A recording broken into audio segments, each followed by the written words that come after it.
kulanti wanaagsan daawadayaal waxaan rabaa inaan idinla wadaago wararkii ugu dambeeyay weerar ay kooxda al-shabaab ku qaadeen deegaanka Baarsan Guuni ee gobolka Jubbada Hoose iyo khasaare culus oo loo geystay kooxda tactical cusub oo ay isticmaaleen ciidanka xoogga dalka Soomaaliya iyo kuwa Jubbaland ayaa idinla wadaagaya dagaalamayaal ka tirsan kooxda al-shabaab ayaa saaka aroortii hore waxa ay weerar gaadma ku qaadeen xarun ciidanka xoogga dalka Soomaaliya iyo kuwa Jubbaland ku leeyihiin magaalada Kismaayo gaar ahaan deegaan lagu magacaabo Baarsan Guuni kana tirsan gobolka Jubbada Hoose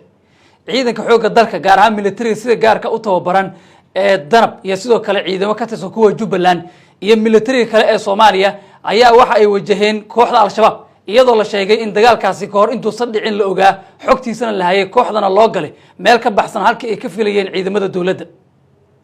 saraakiil kuwa ammaanka oo aan la xiriirnay waxay sheegeen in la laayay xubno badan oo dagaalamayaasha al-shabaab ka mid ah lagana hortagay weerar qaraxyo iyo dagaal toos isugu jiray oo kooxdu ay ku doonaysay maanta oo maalintii labaad ee Ciidul Fitriga inay ku galaan xero ciidanka dawladdu ay ku leeyihiin Baarsan Guuni xilli ay u arkayeen inay gaadi karaan ama ay ciidamadu mashquulsan yihiin saraakiisha ciidanka danab oo aan la xiriirnay waxay sheegeen inay dileen dagaalamayaal badan oo kooxda ka tirsan oo isugu jira rag doonaya inay isqarxiyaan iyo kuwa dagaal toos ah ku doonaya inay xerada ku soo galaan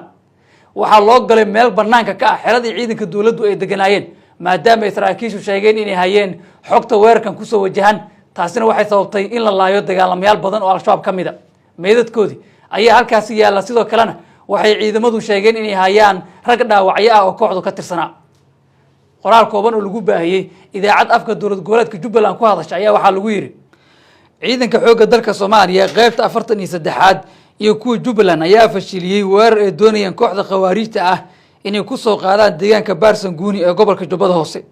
ciidamada ayaa ka hor istaagay khawaarijta oo xogtooda la hayay waxaana meesha looga dilay naftood haligiyaal badan kuwaas oo meedadkooda ay goobta uga carareen sidaas waxaa lagu qoray bogga idaacadda raadiyo Kismaayo oo ku hadasha afka maamul goboleedka Jubbaland sidoo kale saraakiisha ciidanka xoogga dalka Soomaaliya oo aan la xiriirnay waxay dhankoodu sheegeen inay hayaan xubno dhaawacyo ah oo al-shabaab ka tirsan iyo meedadka xubno badan oo kooxaas ka mid ah al-shabaab waxay aaminsanaayeen in maanta ay tahay maalmo ka mid ah maalmihii dabaaldegga Ciidul Fitriga xeerayaha ciidamadana aad looga mashquulsan yahay ama ay qaarkoodba joogin xerada waxay sidaas darteed ay qorsheynayeen inay galaan xeradaas kadibna ay afjar ku sameeyaan ciidamada laakiin taasi ma dhicin ayaga ayaa halkaas waxay kala laabteen jug culus khasaare xoog la ayaana gaaray waxaana sidoo kale laga furtay hub badan oo ka mid ah hubkii ay u soo qaateen in ciidamadu ay ku dilaan Baarsan Guuni waxay ka mid tahay meelaha ay in badan weerareen al-shabaab halkaasina badi waxa ay kala kulmayeen khasaare badan waxaa loo arkaa inay tahay mid ka mid ah xarumaha ay ciidanka xoogga dalka Soomaaliya iyo kuwa Jubbaland ay ku leeyihiin saldhigyada ugu waaweyn waana sababta ay u doonayaan al-shabaab in halkaasi ay dhibaato gaarsiiyaan waxay sidoo kale halkaasi ka mid tahay goobaha laga abaabulo weerarada ka dhanka kooxda al-shabaab oo jug culus kooxda lagu gaarsiiyay deegaankaas iyo meelo kale oo ka baxsan wixii warar ay ku soo kordha dagaalkii ka dhacay Baarsan Guuni oo Kismaayo ka tirsan waxaan idinku soo gudbin doonaa wararkeena barnaamijyadeena dambe insha Allah